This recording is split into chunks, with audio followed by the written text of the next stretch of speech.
I just want to, it's just something really quickly. If you go to YouTube right now and maybe on your social media status, Instagram or Facebook, you'll see there's a new trailer out for the new improved or the new rebooted Good Times. Y'all remember Good Times with James Evans, Florida, Thelma, Michael, JJ, Walona, Bookman, all of it, right? Well, the good folks at Netflix thought it was a good idea to remake Good Times into a cartoon. Now, let me say something to you. Let me show y'all who's behind this. All right, first of all, you have an old Jewish white guy who's just passed on. Norman Lear, who's allegedly, reportedly, has been said out loud that he stole the concept of Good Times from a black dude by the name of Eric Monty and Michael Evans. Michael Evans played Lionel on The Jeffersons the first 2, 3 seasons. He also played Lionel on the show All in the Family before it became the spinoff of The Jeffersons, or before they did the spinoff called The Jeffersons. And so he and then when you see the trailer, just notice the names of the producers. All right, you got the old Jewish white guy who stole from these black men in the first place, as Good Times and the Jeffersons, right? Norman Lear and his family made billions of dollars off of these shows, and Michael Evans and Eric Monty pretty much no. Then you have, there is the trailer, as the little trailer. As it goes on, it starts naming all these black people. Wait a minute, let me get through all the Caucasians first. Netflix, number one, Caucasian. They're the ones who's presenting it on their platform. Then you have Seth MacFarlane. Seth MacFarlane is an avowed white male atheist. He's an atheist. He's a white man. He brought you American Dad and Family Guy and things like that, right? Seth MacFarlane. And these are the creators or producers or whatever. And then you have other producers. Let's see, you have this mulatto who plays the NBA. His name is Seth Curry. What's his name? Yeah, is it Seth Curry? Yeah, Steph. I'm sorry, Seth. Steph Curry is a producer on the show. All right, now keep in mind now, y'all. Seth Curry, mulatto. And you know what's strange about Steph Curry right now? Did y'all know that his wife Aisha, number one, she's pregnant again. And number two, it's the strangest shit. Meaning, not that she's pregnant, but did y'all know that she's best friends? I saw this on Entertainment Tonight or ETV or something, where she is best friends with Lindsay Lohan. I don't know how the fuck that happened. She's best friends because they did a movie together or something, a Hallmark movie or some kind of movie, one of those, those little WeTV Hallmark kind of family, whatever those movies. She says that her and Lindsay Lohan, now y'all know who Lindsay Lohan is. This chick just finally got herself together off drugs and plastic surgery allegedly in the last few years. So how the hell did Aisha Curry connect with a damn Lindsay Lohan? Tell y'all, this is weird. And so next, you have Wanda Sykes. She her voice. I think JB Smooth. And your girl Marcy Martin, who's in Blackish. You look the little black girl Wanda that everybody's in love with. She is gorgeous. She grew up to be a gorgeous young woman. But she's been raised up in that system. So you got all these black people.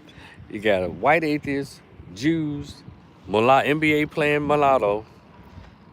All these people come together to create this bullshit. It is straight trash. The baby got blonde hair and he's a drug dealer. His mama got blonde hair. James Evans' character in there, he's a fat guy that speaks everybody speaks broken English. They all speak hood, and they live in a garbage, some kind of project that's full of garbage and trash and violence and guns and drugs and hoes and strippers. The real Good Time wasn't even that crunk.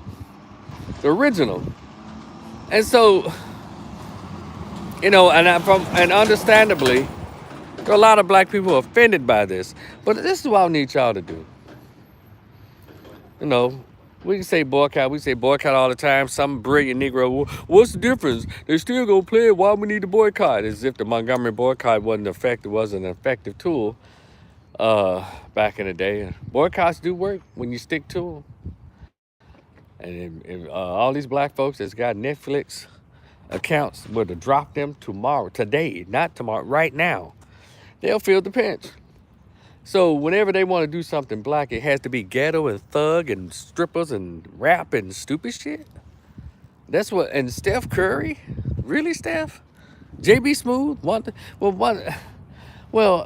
Wanda Sykes. No, Wanda Sykes married a white woman, which is not the complete crime. No. How come they adopted white kids? Not even biracial kids. They adopted pure white kids, and she had those babies from a white surrogate and made sure they had white kids. Let you know how sick Wanda Sykes is. But the thing is, you know, but see, they can't do any of this stuff. We complain about stuff, but we don't look at the black folks who actually participate in this. All those voices in there are from black actors and actresses. That's the part that trips me out. Let me get across the street. And so, that's the part that's the trip. Hold on, put my shades on here, y'all. Damn. They actually participate in this shit. So y'all need to be tweeting these people, be it JB Smooth, Wanda Sykes, Marsai Martin. Hey, look cute, look good, young lady. Steph Curry, tweet the state of Norman Lear, Seth MacFarlane. But really, because, you know, it's almost, when I mention these Jews and this atheist Caucasian, it's almost expected them to not have black people's interests at heart, because all they do is they try to make money off of our debauchery, not off our positivity, and our accomplishment. These two groups of whites, they want to make money off of debaucherous presenting and selling black debauchery. But let's get these Negroes on there. Now, mind you, all these black folks that I named that's doing voiceover work in this particular Good Times reboot, I think at least half of them were recognized by the NAACP for their work on other stuff. Now, wait a minute, NAACP. These are the kind of Negroes y'all giving awards to, as far as images. Go check out the trailer and pay attention to the names that are being read on who the producers and who the voices are. Black folks. We participate in our own racism. We participate in racism because it is what it is already. But we don't need you just to get a paycheck to further dig the racial gap into our community. Why is it so many of us don't think twice about selling us down the river for a couple of copper pieces? Not even silver pieces anymore. They're copper pieces. It's something, and that's what we need to be checking. Because see, other people are going to continue to do stuff. They continue to put us in the most negative light. But when we participate in it, that becomes the problem. You understand? So when y'all look at that trailer again, y'all start tweeting these people like, what the fuck y'all doing? So y'all doing it like that? But they're the main ones at these goddamn BET Awards, these goddamn NAACP Image Awards. They're the main ones talking about, yeah, black power. Man, keep it black. And black excellence and blah, blah, blah. So now I understand what they mean when they say black excellence. It means nigger. It means thug. It means thought. It means weirdo. It means inappropriate. It means hood. It means ghetto. It means uneducated. It means broken English. It means damn near inhumane or non-human. That's what all these people that be talking about black excellence. Black this, black blah, blah, blah. But then most of you, then y'all all go and sign up and participate in presenting black people as niggers. That's what this new Good Time is. It is strictly purposefully out to present black people as niggers. And I don't like that. Don't like it. And then cartoon is stupid. And someone posed the question, who are they trying to appeal to? Well, they've successfully created a whole generation of niggers. The rap is nothing but nigger. A lot of these old stream shows, be it P-Valley or Power and Power Book 2 and Black Mafia Family, all this kind of foolishness, nothing but nigger. So they got the audience.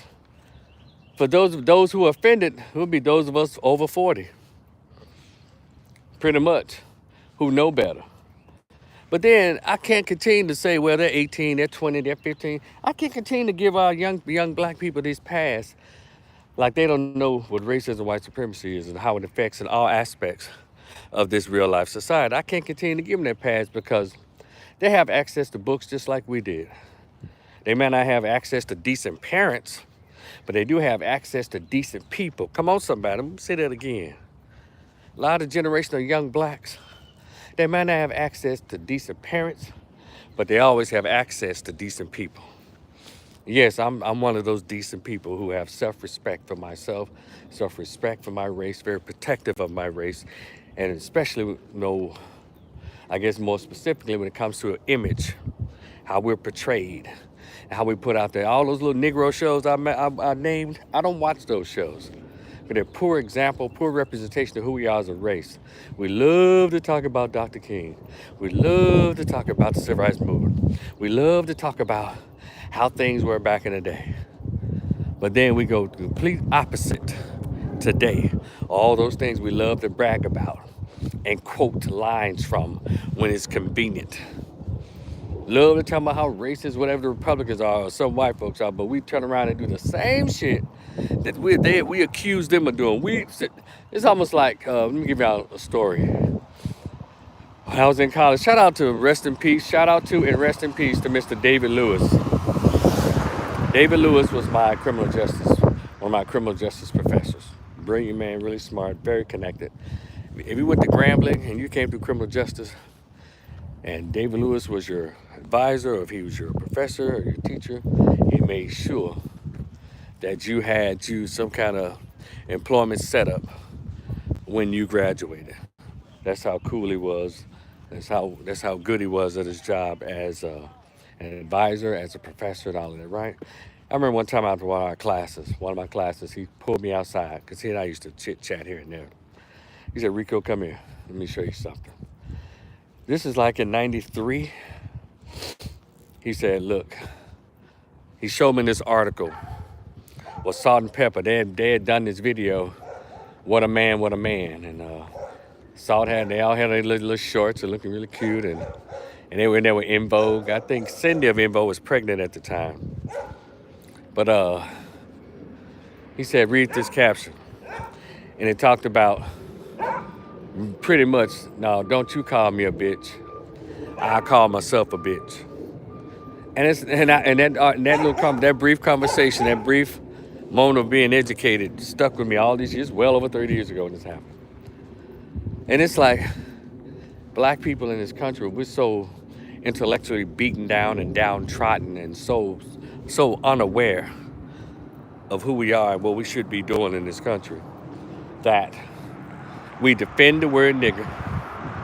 We have some stupid blacks that even say, it's not the hard ER, it's just the A. When you say A, that's a term of endearment. It's really have intelligent people who are able to tie their own shoes, who try to make nigger a term of endearment. I kid you not. No other racial group has made their racial slur that was attached to them by white supremacists, white racists, Jews, Hispanics, hell, even subcultural groups like LGBT. They've taken, you can't even say faggot anymore. I guess you can't. But if you do, oh my God, that's so homophobic. And if you refuse to say pronouns, oh my God, you're so transphobic. All that kind of foolishness. But there's no protection from us, no protection of us from the word nigger. Because black people push it. And so you got all these black folks that's supposed to be so against racism, as long as it's something that we can benefit from. And that has to stop. If we're going to check the shit, let's check it. If we're going to check hood and thug as being representative of our race. I'm not saying there aren't any thugs and thots and hoods in our race. That's in every group. White folks call them poor white trash. Mexicans call them wetbacks. Everybody got their lower class and lower group, but somehow white corporate America has funded, and white corporate white corporate Hollywood has funded nigger, thugs and thots over the educated and intelligent and well-spoken blacks. It's almost as if they won't give them a sponsor deal unless they behave as a nigger, be it the athletes, the movie actors and actresses. It's the weirdest thing. So if we want to combat some stuff, let's combat our own self-sabotage. But we always, well, I say take the easy route out and talk about who's calling us nigger. But we need to, as 44 million blacks, come together and recognize the N-word should be done with, and stop volunteering to be niggas. A lot of us volunteer if the price is right, and that's stupid. So how are we gonna move forward when we keep sabotaging ourselves at the present? But anyway, the new Good Times is trash, and y'all need to tweet these people who participating in the foolishness. All those black actors and actresses who are voiceovers for those little trifling cartoon characters, we need to tweet them. You want to know their names? I told you, Steph Curry's one of them. Then Masai Martin, Wanda Sykes. I think J.B. Smooth is in there. And or how about this? Just when you look at the trailer, stop it and get the names off the trailer. These are black folks, and Seth MacFarlane can get this smoke. White atheist, and you got Norman Lear's estate. Him too. His people can get this work too. So that's the old Jew and the white atheist. All right, it's your man Rico the Opinionist. We'll talk later in the future. Please like, share, and subscribe. All right, we'll talk. Be cool. Peace.